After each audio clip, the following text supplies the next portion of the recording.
January 26, 1944. London. The rain hammers against the blacked-out windows of Supreme Headquarters Allied Expeditionary Force. Inside a cramped conference room thick with cigarette smoke, General Dwight D. Eisenhower sits across from a delegation of British intelligence officers. They've just finished explaining their plan. A plan so audacious, so theatrically absurd, that Eisenhower's face has gone from polite attention to visible disbelief. They want to use George S. Patton, the most aggressive, combat-hungry general in the U.S. Army, as a decoy. A phantom. A piece of bait dangled before the Germans to keep their Panzers frozen on the wrong beaches while the real invasion hits Normandy. Eisenhower stares at the folder marked Operation Fortitude. He doesn't speak immediately. When he finally does, his voice is tight, measured, edged with something close to exhaustion. "You want me to do what with Patton?"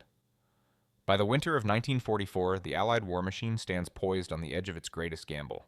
For 2 years, Britain and America have been building toward a single, irreversible objective: the invasion of Nazi-occupied Europe. Operation Overlord, the code name for the cross-channel assault, represents the largest amphibious operation in human history. Thousands of ships, hundreds of thousands of men, a single narrow window of opportunity dictated by tides, moonlight, and weather.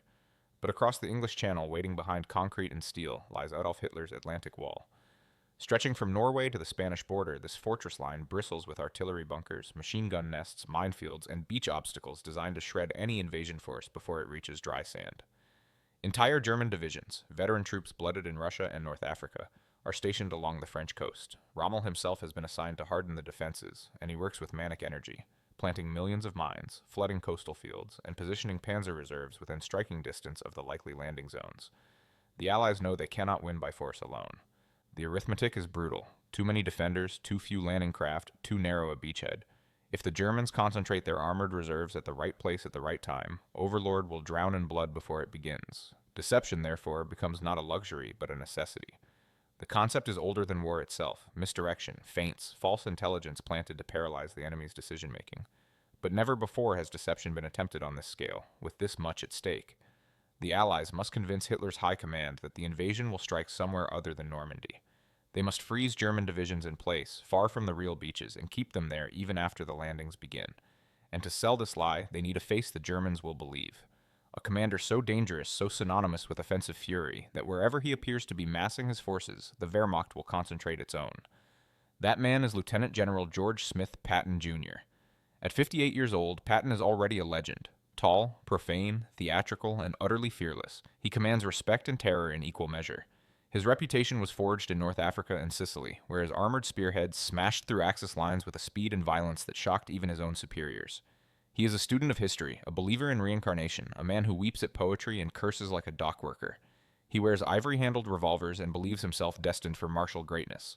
The Germans fear him more than any other Allied general. Their intelligence files are filled with reports of his movements, his temper, his tactical genius. Intercepted German communications reveal that when Patton commands a sector, the enemy assumes the main effort will come there. He is, in the eyes of the Wehrmacht, the Schwerpunkt, the point of maximum danger. And that makes him the perfect weapon. Not for battle, for illusion.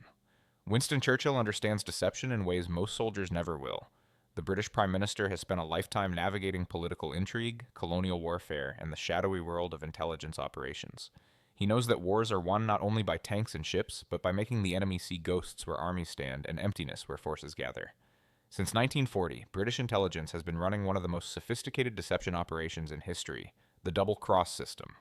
Through a combination of counterintelligence work and sheer luck, MI5 has captured every single German spy sent to Britain. Every one. Rather than execute them, the British turn them, forcing them to send false reports back to Berlin under British control. The Germans, believing their intelligence network intact, are unknowingly feeding themselves lies crafted in the basement offices of MI5. Churchill has already seen deception work. In North Africa, phantom armies convinced Rommel that British forces were massing in the wrong sectors. Dummy tanks made of plywood and canvas, false radio traffic, fabricated supply reports. All of it combined to paralyze German decision-making long enough for Montgomery to strike at El Alamein. The principle is proven. Now it must be scaled up to a continental level. By late 1943, the broad outlines of Operation Bodyguard, the overall deception plan for Overlord, are taking shape. Within Bodyguard sits a nested series of sub-operations, each designed to mislead the Germans about Allied intentions. Operation Fortitude north, suggests an invasion of Norway. Operation Fortitude south suggests the main assault will come at Pas-de-Calais, the narrowest point of the English Channel, 150 miles northeast of the real target, Normandy. Calais makes perfect sense as an invasion site. It offers the shortest sea crossing, the quickest route to Germany, and access to the port of Antwerp. The beaches are heavily defended, yes, but they are also the logical choice. And logic, in warfare, can be weaponized. To make the Germans believe Calais is the target, the Allies must create an entire phantom invasion force.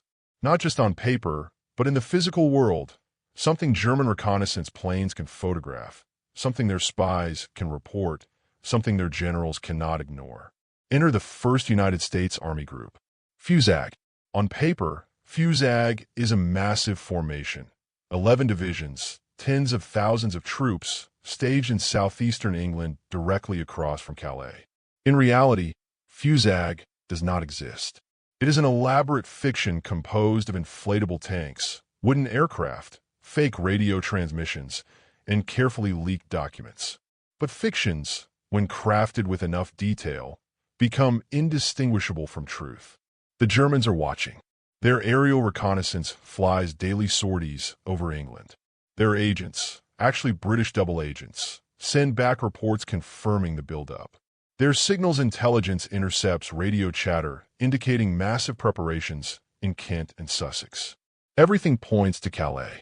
But a phantom army needs a commander. Not just any commander. Someone the Germans will believe is leading the main effort. Someone whose presence guarantees that this is where the Allies will strike with everything they have. There is only one man who fits that description, and that is where Eisenhower's nightmare begins. Because Patton is not a staff officer. He is not a planner or a diplomat. He is a warrior, a battlefield commander who lives for the moment when steel meets steel. To ask him to sit out the invasion, to play a role in a deception while other men storm the beaches, is to ask a hunting dog to stand still while the fox runs past. Yet the plan depends on it. If Patton commands FUSAG, the Germans will believe. If anyone else commands it, they will see through the ruse. Churchill knows this. British intelligence knows this. And now Eisenhower, sitting in that smoke-filled room in London, knows it too. The question is whether he can bring himself to do it. George Patton does not do subtlety. He does not do patience. He does not sit on the sidelines while history is written by other men. Yet here he is, in the winter and spring of 1944, commanding an army that does not exist, giving speeches to units made of canvas and air, his entire purpose reduced to being seen, photographed by German reconnaissance, mentioned in intercepted dispatches, transformed into a living piece of bait. He hates it. In private letters and diary entries, Patton seethes with frustration. He watches from England as plans solidify for Overlord, knowing that the first waves will hit the beaches without him. Bradley will be there. Montgomery will be there. Even officers he considers inferior will lead men into combat, while he plays dress-up for enemy cameras. The irony is not lost on him. His reputation, the very thing that made him invaluable on the battlefield, has now made him too valuable to fight. But Patton is also a soldier. Beneath the bravado and the tantrums, he understands duty. He knows what Eisenhower is asking of him, and why. If his name and his presence can freeze German divisions at Calais, if his phantom army can save the lives of men hitting Omaha and Utah beaches, then it is a mission, however inglorious, that serves the greater objective. He may despise the role, but he will play it perfectly, because that too is war. For Dwight Eisenhower, the decision to sideline Patton is more than tactical. It is personal. The two men have known each other for decades. They served together in the interwar years, when both were junior officers languishing in a peacetime army that had no use for armor or ambition. Eisenhower recognizes Patton's genius, his ability to read a battlefield and strike with speed that leaves enemies reeling. He also recognizes Patton's flaws, the recklessness, the political tone-deaf behavior, the incidents that have already nearly ended his career. Just months earlier, in Sicily, Patton slapped two soldiers suffering from combat fatigue, calling them cowards. The scandal nearly cost him his command. Eisenhower intervened, issued a reprimand, but kept Patton on the roster because he knew the war would need him. Now, ironically, that same volatile temperament makes Patton the perfect decoy. The Germans believe he is too important to be sidelined. They believe Eisenhower would never waste such a commander on a secondary operation. And so Eisenhower must ask his friend to accept the most difficult assignment of his career, to do nothing while others fight, to be famous, visible, and utterly inactive. It is a command decision that weighs on Eisenhower throughout the spring of 1944. He knows Patton will hate him for it. He knows history may judge him for it. But he also knows that if fortitude works, if the Germans keep their Panzers at Calais while the Allies establish a foothold in Normandy, then this inglorious gambit will save thousands of lives. Sometimes, Eisenhower realizes the hardest thing a commander must do is sacrifice not his men, but his friendships. Winston Churchill does not think in terms of individuals. He thinks in terms of outcomes. To him, Patton is not a man with feelings, ambitions, or pride. He is a tool, a psychological asset to be deployed with precision. Churchill has spent years mastering the art of strategic manipulation, and Operation Fortitude represents the culmination of that craft, turning the enemy's assumptions into chains that bind their own forces. Churchill understands something fundamental about the German High Command. They are rational actors operating within a framework of logic. They believe the Allies will invade at the most strategically advantageous point. They believe Patton, as the Allies' most aggressive general, will lead that invasion. Therefore, wherever Patton is staged, that is where the invasion will come. It is a syllogism built on reputation, and Churchill intends to exploit it ruthlessly.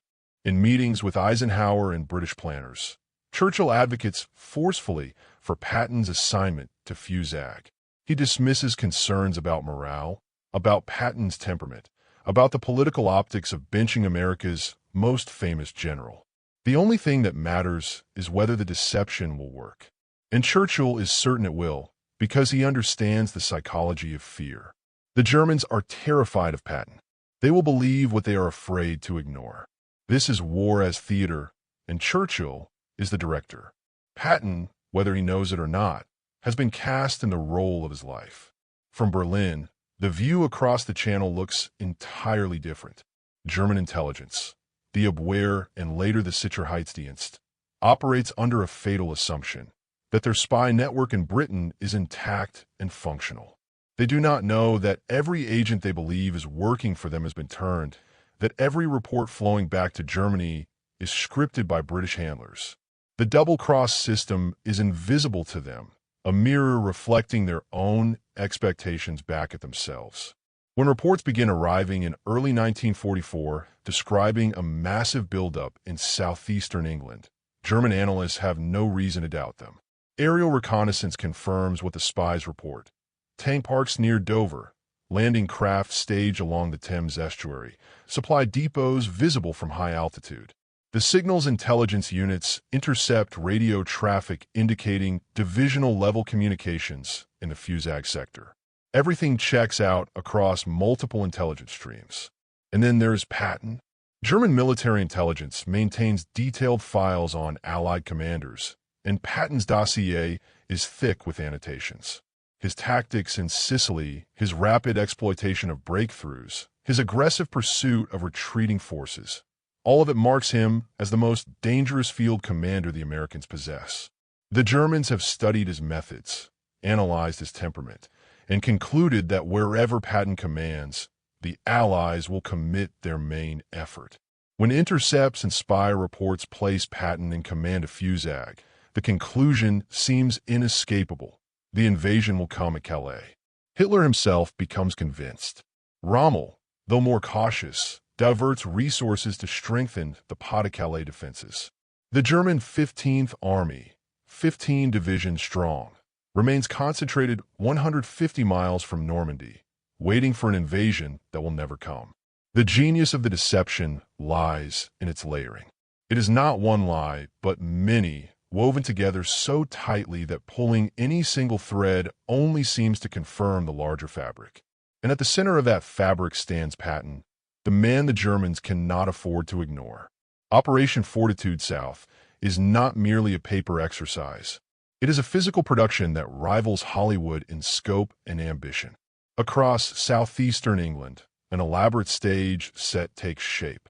Inflatable Sherman tanks, manufactured from rubber and canvas, are positioned in fields where German reconnaissance planes can photograph them. Wooden frameworks resembling landing craft bob in harbors. Entire fake supply dumps, complete with stacked crates and fuel barrels made from painted timber, appear seemingly overnight. The details matter. Allied engineers know that German photo analysts will measure shadows, calculate angles, assess whether the objects appear consistent with real military equipment. So the dummy tanks are sized precisely. They are moved periodically to simulate repositioning. Tire tracks are created in the mud around them. Nothing is left to chance. The radio deception is even more sophisticated. Signals units broadcast scripted traffic mimicking the communications patterns of an Army group headquarters. They use authentic call signs, proper authentication protocols, and the rhythmic flow of logistical requests that characterize real military operations. German signals intelligence, listening from the continent, hears exactly what they expect to hear, an army preparing for invasion. Even the human element is controlled. Double agents report troop movements, describe morale among Fusag units, mention seeing Patton at inspections. Local British civilians, carefully briefed, spread rumors in pubs about American soldiers massing in Kent. The entire illusion is calibrated to create not just belief, but certainty. And it works, because deception succeeds not by being perfect, but by being consistent, by telling the enemy a story that aligns with what they already want to believe. Beneath the strategic calculations and tactical necessities lies a question that haunts Eisenhower and his staff. Is it right to use Patton this way? To take a commander of proven brilliance, a man who has trained his entire life for battle, and reduce him to a prop in an intelligence operation? To force him to watch from the sidelines while other men, some of whom he considers less capable, lead the assault that will determine the war's outcome? There's no clean answer. War itself is a moral compromise, a realm where the calculus of lives becomes brutally utilitarian. If using Patton as a decoy saves 10,000 lives on D-Day, is it justified? If those lives belong to soldiers who would otherwise die on beaches raked by German machine guns, does the mathematics of survival override considerations of individual dignity or professional ambition? Some of Eisenhower's staff argue that Patton will have his chance, that once the beachhead is secured, he will be unleashed to do what he does best. Others suggest that using him this way risks breaking his spirit, turning one of America's finest battlefield commanders into a bitter, resentful figurehead.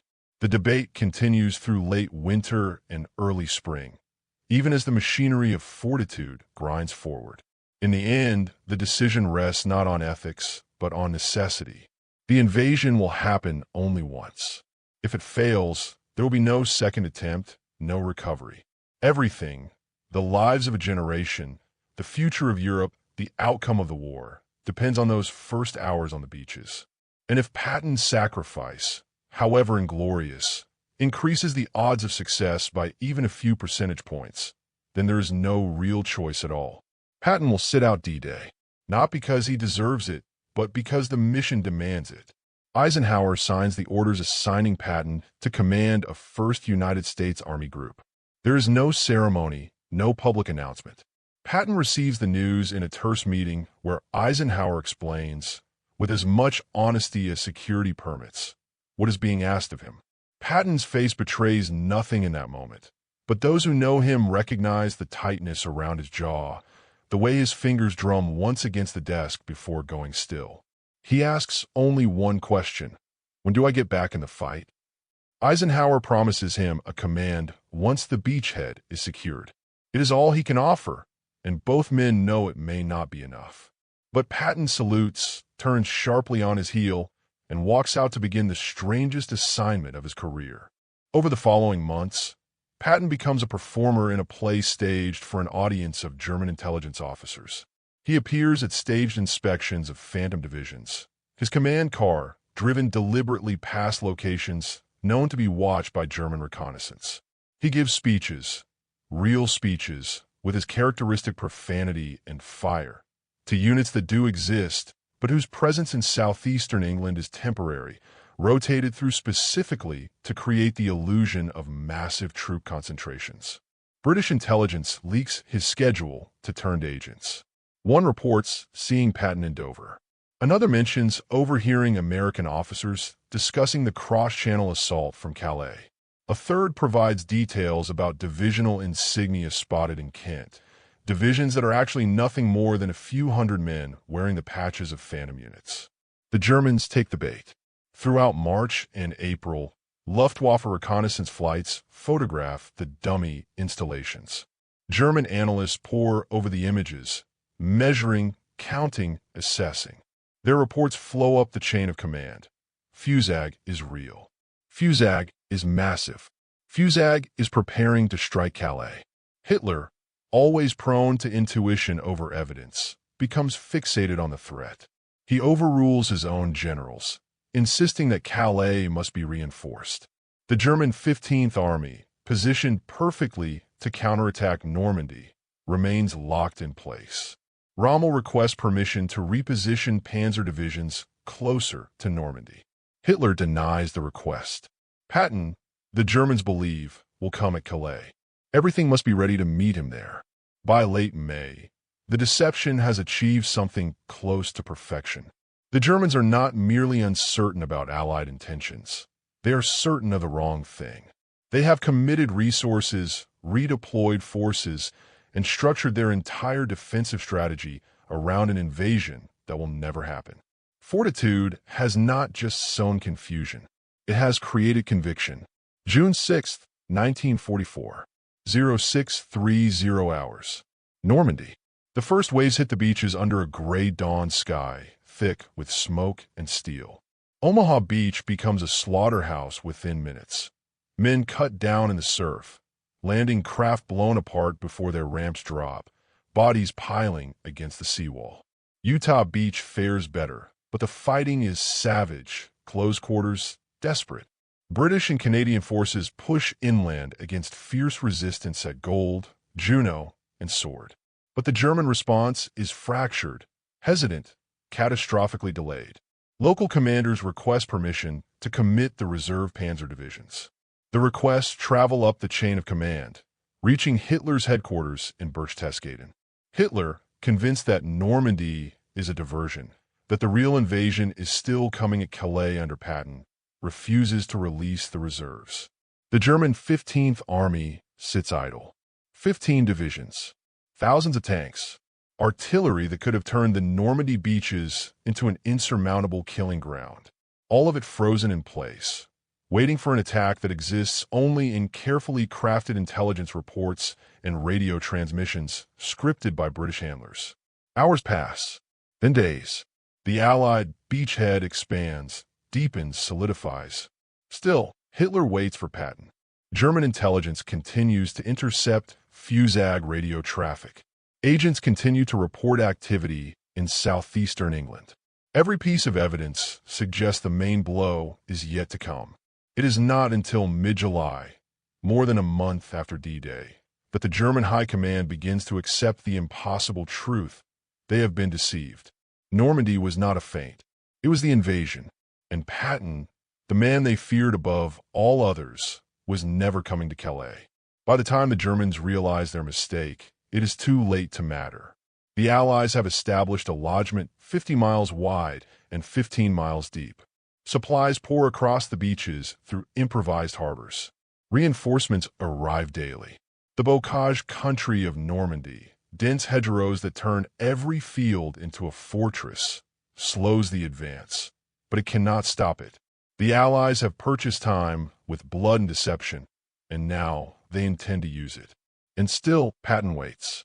Through June and into July, he remains tethered to his phantom command, watching the battle reports from Normandy with mounting frustration. Other generals, Montgomery, Bradley, Hodges are fighting the war while he languishes in England, playing his role to the bitter end. The deception must be maintained even after D-Day, because as long as the Germans believe Fusag might still attack Calais, they will keep divisions stationed there, away from the fighting. Patton's staff watches him deteriorate emotionally during these weeks. He snaps at subordinates. He paces like a caged predator. In private moments, he questions whether Eisenhower ever intends to give him a real command, whether this entire charade is punishment for the slapping incidents in Sicily. The theatrical role that served the Allies so well is now torturing the man forced to play it.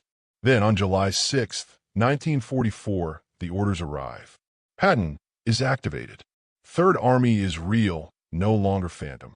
He will deploy to France and take command of the forces massing for the breakout operation, codenamed Cobra, designed to shatter the German lines and race into open country. On July 28th, Patton sets foot on French soil for the first time since the invasion. He does not arrive quietly. His command presence is immediate, electric. Within hours, he is driving to forward positions, berating officers for moving too slowly, demanding aggression, speed, exploitation of every enemy weakness. The army that had been inching forward in grinding attritional combat suddenly shifts gears. Operation Cobra kicks off on July 25th with a massive aerial bombardment that pulverizes German positions near St. Lo. The breakout begins slowly, another week of bitter fighting, but then on August 1st, Patton's Third Army officially activates, and everything changes. The war of attrition becomes a war of maneuver. Patton unleashes his armored columns with instructions that are pure, distilled aggression. Bypass strong points, drive deep, refuel on the move, keep pushing until the tanks run dry or the enemy collapses. His divisions knife through the German lines like they are made of paper.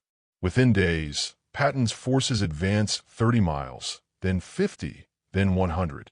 Towns that the Germans expected to hold for weeks fall in hours.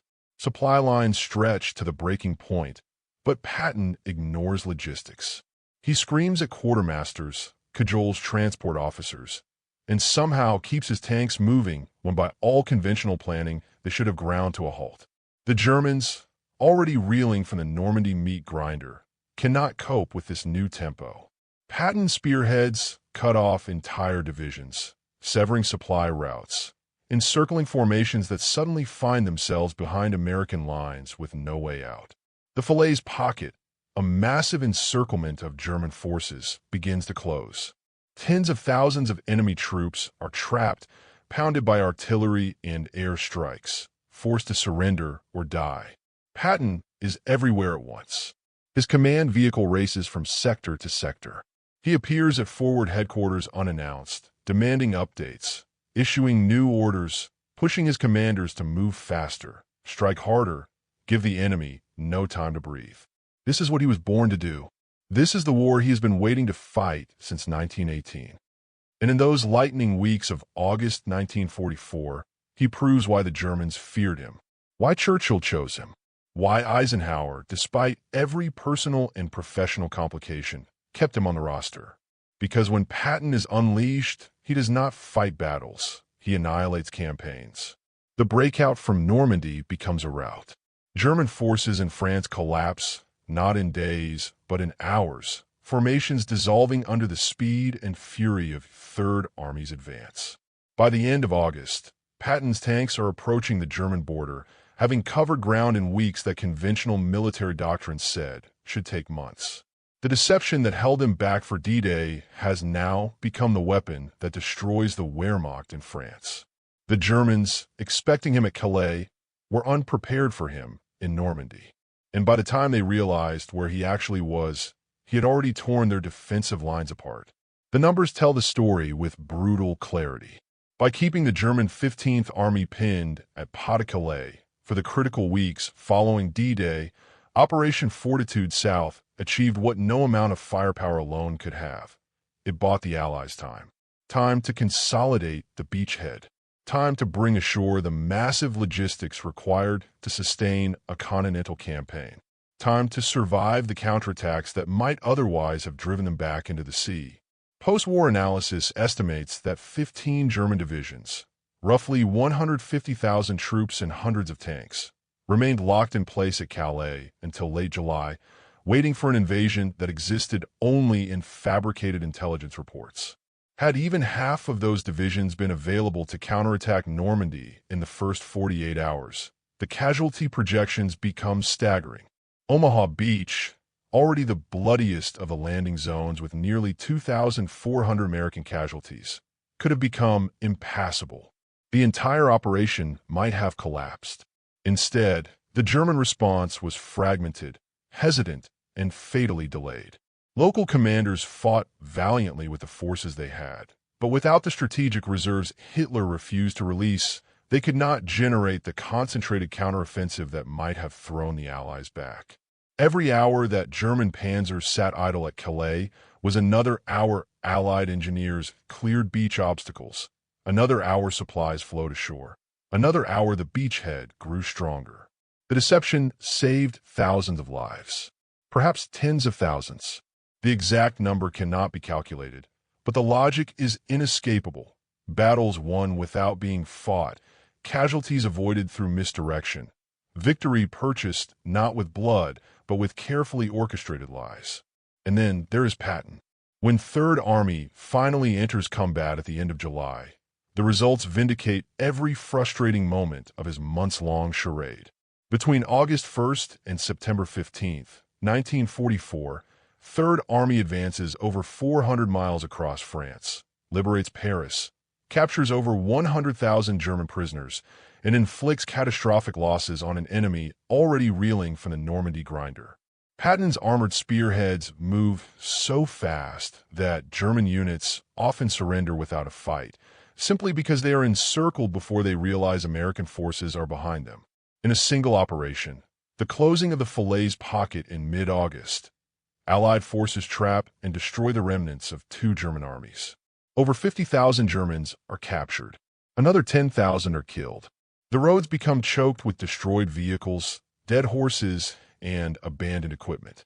It is a catastrophe for the Wehrmacht, a rout so complete that German commanders later describe it as the moment they knew France was lost. Patton's role in this collapse cannot be overstated. His relentless aggression, his willingness to outrun his own supply lines, his instinct for exploitation. All of it transforms the methodical Allied advance into a blitzkrieg that turns Germany's own doctrine against them. The man who sat idle during D-Day becomes the instrument of Germany's defeat in France. Eisenhower watches this unfold with a mixture of relief and vindication. The gamble, using Patton as bait, sidelining him during the most critical operation of the war, has paid off in ways even the optimistic projections did not anticipate. The deception worked. The invasion succeeded. And now Patton, unleashed at precisely the right moment, is doing what Eisenhower always knew he would, winning the war. The German acknowledgement of the deception comes slowly, reluctantly, in fragments pieced together from intercepted communications and post-war interrogations. In September 1944, as Allied forces close on the German frontier, Wehrmacht intelligence officers begin the painful process of reassessing everything they believed about Fusag. They review the reconnaissance photographs. They reread the agent reports. They analyze the radio intercepts. And they confront an uncomfortable reality. They were fooled. Completely. At every level. General Alfred Jodl, Hitler's chief of operations, later admits in interrogation that the German high command remained convinced of an impending Calais invasion well into July. Even after Normandy, they believed it was a diversionary attack, that Patton's Phantom Army Group would deliver the killing blow across the narrowest part of the channel. Field Marshal von Rundstedt, commander of German forces in the West, confesses that the failure to commit reserves to Normandy immediately after the landings stemmed directly from the belief that the real invasion had not yet occurred. The psychological impact on German military leadership is profound. They had trusted their intelligence services. They had analyzed the data using proven methodologies. And they had arrived at conclusions that were logically sound based on the information available. Information that was systematically, meticulously false. The realization that British intelligence had turned their entire spy network, that every report from England had been fiction, shatters confidence in the intelligence apparatus that Germany had relied upon since 1939. But the damage extends beyond embarrassment. The strategic consequences reverberate through the final year of the war. German commanders, now aware they cannot trust their intelligence assessments, become paralyzed by uncertainty. They second-guess reports of Allied troop movements. They hesitate to commit reserves. The deception at Normandy creates a legacy of doubt that persists through Arnhem, the Bulge, and the final collapse in 1945. Churchill, never one to downplay British achievements, later describes Operation Fortitude as the greatest stratagem of war. In his post-war memoirs, he devotes considerable attention to the deception operations, praising the double-cross system and the intricate planning that made Fortitude possible. He mentions Patton's role with characteristic understatement, noting simply that the enemy's respect for certain of our commanders was put to profitable use. For Patton himself, the aftermath is more complicated. The glory of Third Army's campaign across France partially compensates for the frustration of sitting out D-Day, but the wound to his pride never fully heals. In his diary entries from late 1944 and early 1945, he occasionally returns to the subject, questioning whether the deception was truly necessary, whether Eisenhower might have used him differently. He understands intellectually that he served a vital purpose, but emotionally he remains bitter about missing the invasion he had trained for, planned for, dreamed about for years. Yet history's judgment is unambiguous. Patton's greatest contribution to D-Day was his absence. His reputation, carefully cultivated through years of aggressive battlefield command, became the weapon that paralyzed German decision-making at the most critical moment of the war. He was not on the beaches because he was too valuable to risk there. Not valuable as a fighter, but as a symbol, a phantom, a ghost that kept 15 German divisions frozen in place while the real invasion unfolded elsewhere. The irony would have infuriated him had he fully grasped it, that his fame, the thing he craved above all, was weaponized not to win battles but to prevent them, that his skills as a warrior were less important in that decisive moment than his reputation as one. Eisenhower never apologizes for the decision. In his own memoirs, he defends it as militarily necessary and strategically sound. He acknowledges Patton's frustration, but maintains that the deception saved countless lives and made the difference between success and catastrophic failure on D-Day. When asked years later whether he would make the same choice again, Eisenhower's answer is immediate, without hesitation. Patton was our ace. You don't play your ace on the first hand. You use it when it matters most. The long-term influence of Operation Fortitude extends far beyond World War II. It becomes a case study in military deception, taught at staff colleges, analyzed in doctoral theses, referenced in planning documents for conflicts decades later. The principle that controlling the enemy's perception of reality is as important as controlling terrain becomes foundational to modern information warfare. The techniques pioneered by British intelligence in 1944, double agents, signals deception, physical dummies, evolve into the sophisticated cyber and electronic warfare capabilities of the 21st century. And at the center of it all, frozen in that moment of maximum effectiveness, is a single man who wanted nothing more than to fight, but whose greatest service was standing still while others charged forward. Patton, the warrior turned decoy, the general who won battles by not fighting them. There's a photograph taken in September 1944 that captures something essential about this story. Patton stands beside his command tank somewhere in eastern France, mud-splattered and exhausted, pointing at a map while his staff listens intently. He is doing what he was born to do, commanding, driving forward, winning. But the photograph cannot show the months that preceded this moment. The Phantom Army, the staged inspections, the humiliation of playing a role while others made history. Leadership, in its truest form, often requires sacrifices that history never fully acknowledges. Eisenhower made the harder choice, not risking his own life, but risking his friendship and his general's loyalty for a strategic advantage measured in lives saved rather than ground taken. Churchill made the colder choice, seeing men not as individuals, but as assets to be deployed with ruthless efficiency. And Patton made the most painful choice, accepting that his greatest contribution might not be glory, but absence. Operation Fortitude succeeded because it understood something fundamental about warfare. That perception shapes reality, that what the enemy believes can be more powerful than what they know, and that sometimes the deadliest weapon is not the one you use, but the one you merely threaten to use. Patton eventually got his war. He drove across France, through Germany, deeper and faster than anyone thought possible. He earned his place in history as one of the great battlefield commanders of the 20th century. But his finest hour came in the spring of 1944, when he stood still and let the enemy's fear of him do the work his tanks could not. In the end, the question Eisenhower asked in that smoke-filled room in London, "You want me to do what with Patton?" was answered not with words, but with results. Thousands of soldiers who walked off landing craft on June 6, 1944, owed their lives to a deception they would never know about, sold by a general they would never see, who won his greatest battle by never arriving at the battlefield at all. That is the legacy of fortitude, not the tanks or the troops or the beaches, but the understanding that in modern warfare, the mind is the ultimate terrain, and sometimes the bravest thing a warrior can do is stand aside and let his reputation fight in his place.